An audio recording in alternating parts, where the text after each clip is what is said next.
Okay, we're at Brooklands and we're standing at a special place in front of Concorde, and we have a very special car in front of Concorde as well, an MGB GT V8 which has just arrived, and we're going to speak to the owner of the car, Paul Newman. Hi there, Paul. Oh, hello. Hello there, Tim. You good? Very well, thank you. Yeah. Yes. Good journey down? It was a great journey, yes. I was quite blessed with the decent weather actually today, isn't it? It was a bit parky yesterday, so yeah, still a all bit good. Chilly this morning, but at least the sun's out today, isn't it? So that's quite good. We're here today to have a look at your car, so if you'd like to step outside, we'll have a quick look at it. Okay, so it's a really beautiful looking MGB GT, and it's a V8 engine underneath the bonnet there. Yep. So shall we have a walk around and just have a quick look at the car, and you can tell us a bit about it? Yeah, well, they're quite rare, obviously. Only about 2,500 ever made. And I just sort of love it. I'm a bit of an MG man anyway. I had a small MGB actually back in the 80s, and I always sort of fancied the V8. Anyway, in 1991 I bought myself a V8, same as this actually, but I had to get rid of it because got married, daughter came along, sold the V8, bought a kitchen. That's the things that you do. And as time progresses on, as we all sort of get to the end of our working careers and stuff like that, I thought, no, I fancy another MG, and it's got to be a V8.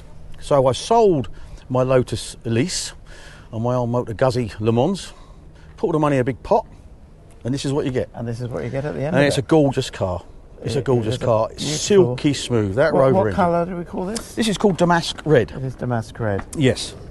It had a renovation, full rebuild actually, about 2015, before my ownership.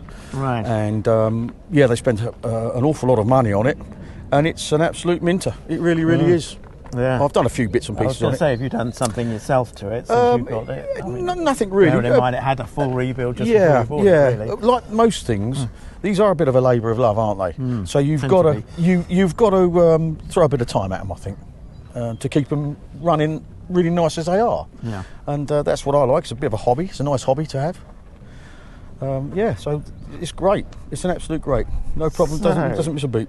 Let's have a look round then, shall we? Shall we have a look? Shall we start under the bonnet, which is the meat of the thing is under here, isn't it, really? I'll just pop the lid.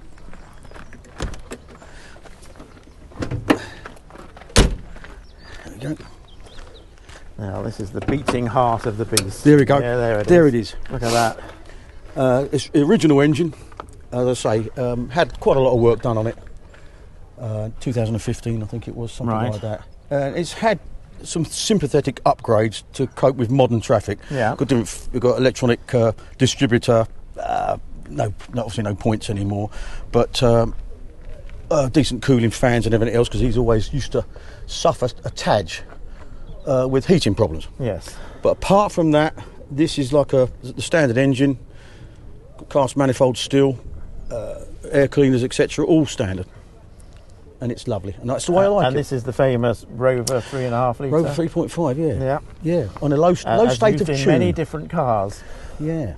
It's a low state of tune apparently, right? Because it runs on 3-star back in the day, so it still runs on low quality fuel, opposed to 100% octane or something like that. So, yeah.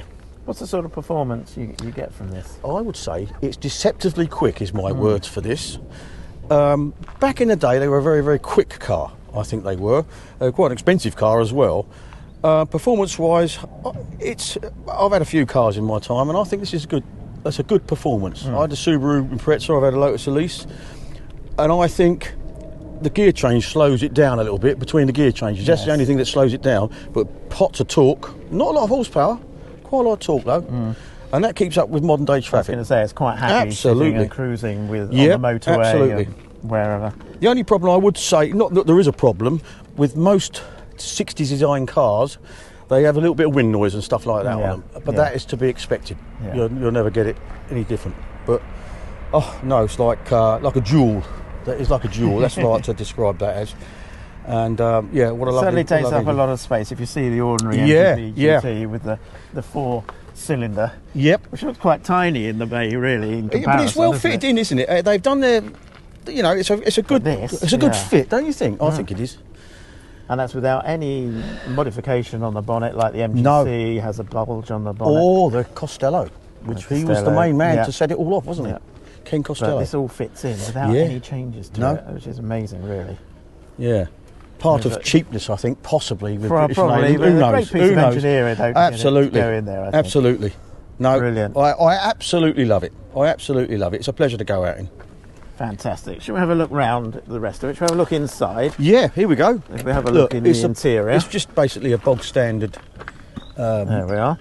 MGB. So no GT. real changes in here. No, there's nothing really at all. I think the only thing you'll ever find difference is you've got a different speedo, 140 mile an hour speedo, and I think the oil pressure gauges are slightly different to the normal MGB. All right.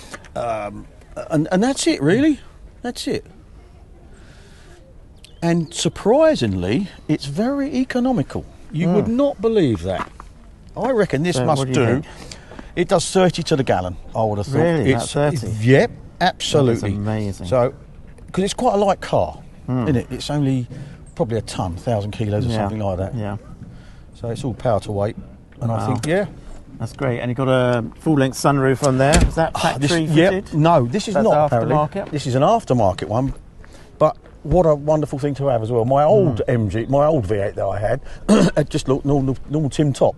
Right. But this is wonderful because it's like being in a roadster, isn't it? It's the best you of can both put it worlds, back. Yeah, isn't it? absolutely. You can run this the whole way back and you get the sunshine and the wind and the noise.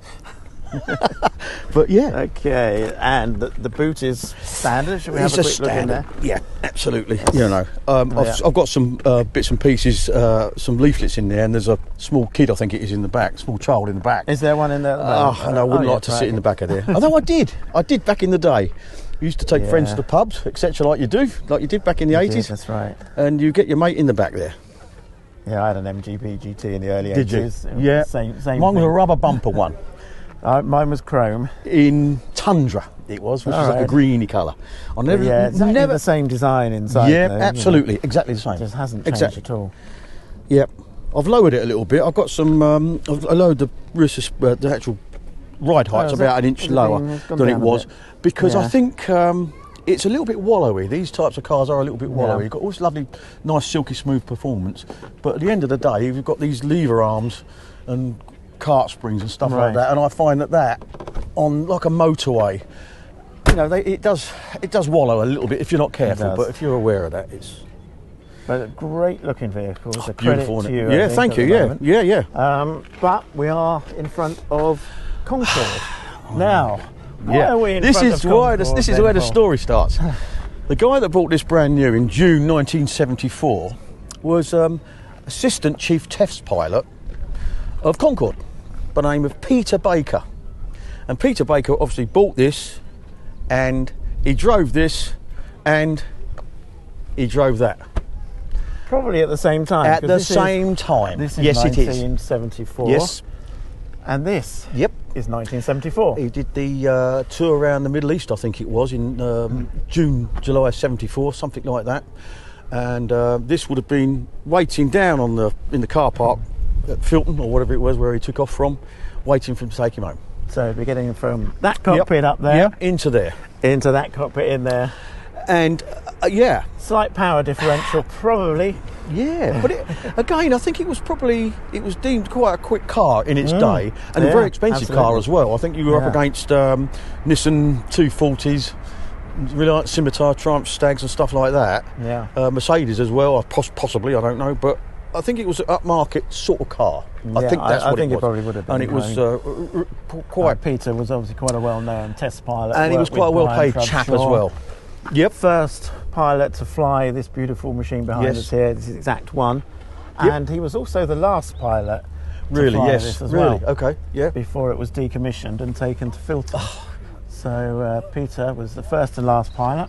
But only the first on here. He certainly was. You're the last at the moment. Unless you move it on again. Yeah. No, I won't be selling this in a hurry. I like to keep my stuff and use them. And it's a used car. As I say, I've done 4,000 miles in the last 12 months on it. Yeah. And I like to use them. It's not a show queen, although it looks very, very nice.